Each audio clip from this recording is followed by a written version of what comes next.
Now, for a slight change of pace, Helen Blairman has a question. She's right in front of you. It's reported today. It's reported today that fines on London roads have increased by over 14% in the last 12 months, £72 million a year. 553,000 PCNs were issued last year, mainly for parking offences. I'm just interested to know what the panel thinks. Is it a cynical thought to think the slip road outside the library, which is a frequent hunting ground for CEOs, is seen by Barnet Council as a financial opportunity rather than a genuine attempt at parking enforcement? I think this should go first to Alan, who has as part of his remit parking. I mean, I think the problem, obviously there has to be parking enforcement, but parking enforcement should be directed at keeping traffic moving and encouraging, turnover of cars in town centres. Unfortunately, a lot of enforcement at the moment is unfair. There are certain areas, like you say, that slip road. People are getting tickets if they, just overstayed by 30 seconds, or they put their disabled badge in the car upside down.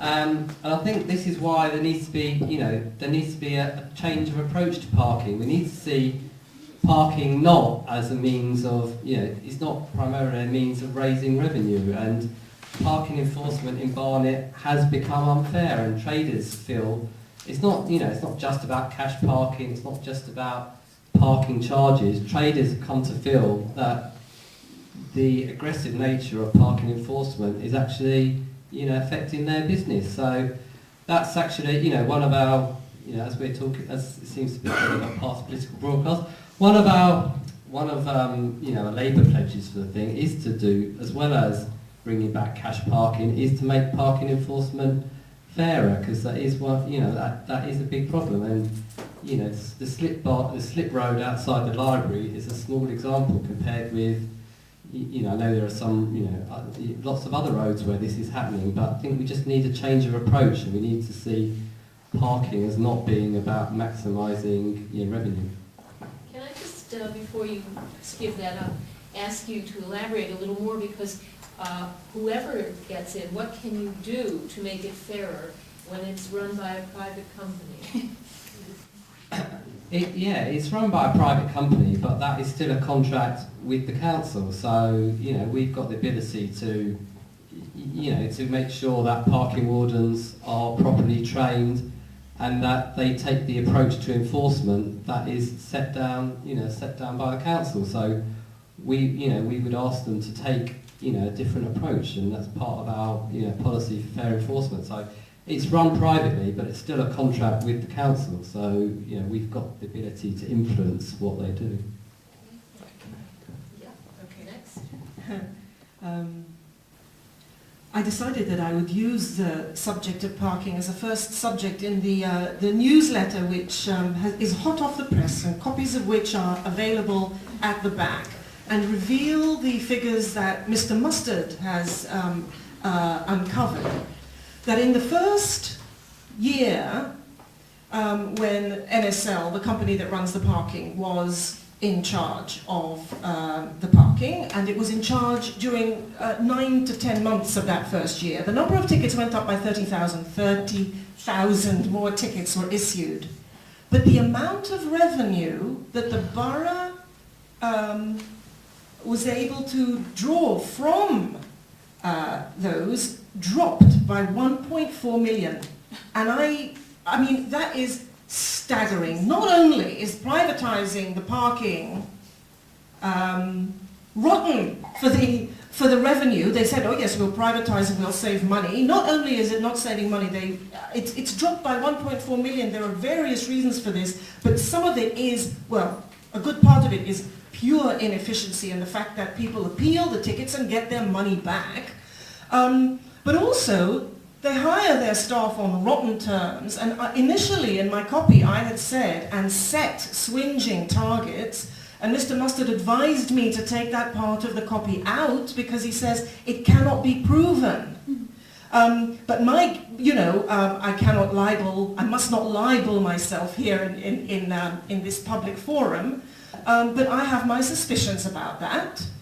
The council has already been found guilty in court once for breaching the law by seeking to raise revenue through parking. They look as very much as if they are in breach of the law yet again. They have set £7.5 million aside in the budget as raising money from parking, is what Mr. Mustard tells me. So I think the question of is the council misusing the idea of parking and is acting illegally? It's been proven to have done so, without a doubt. Now, where we go from here is a really interesting question. Alan reassures us that the fact that there is a contract means that the councillors can then seek to enforce proper practice on the part of the contractor. I see no evidence of that, and I question whether we will be able to do that in the future. Much better, surely, will be to find them in breach of the contract and cancel it. I think that's a good point at which to end. Okay, it's a plan. Janet?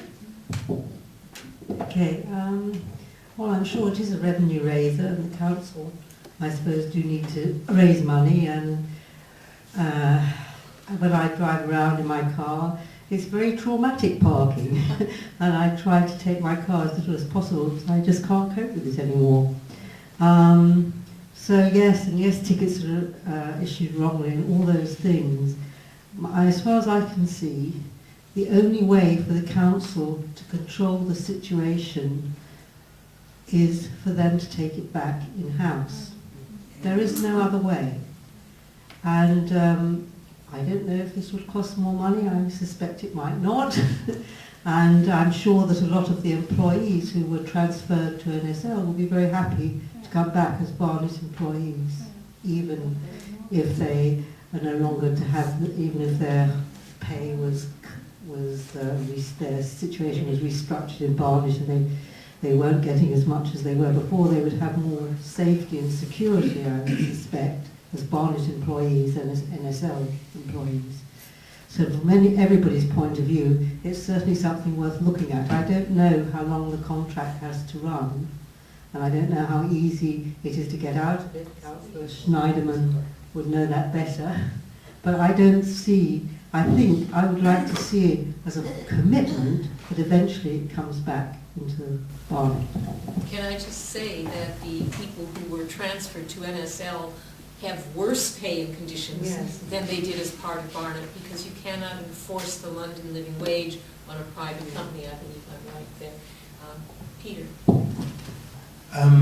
I'll come at it from a slightly different angle. Well, perhaps first to take up Janet's point, yes, I 100% agree. People who basically do council jobs ought to work for the council. It's patently obvious to me. And it's ridiculous that everything is kind of sold off and other middlemen end up making profits out of it. So, anyway, that's one issue. The second issue, there's no doubt about it. I'm a driver, as probably most of you are, and some of us can be very stupid when we park, especially if we're in a hurry. I happen to live near New Southgate Station, and the amount of commuters that park in our roads around the station is it's increasing all the time. Every year, the cars that park left in our roads is encroaching further and further into Friern Village every year. Most of them park sensibly, and most of them park using the respect for the yellow lines to not park in some places. However, we've deliberately not asked for yellow lines throughout the village, and we've deliberately not asked for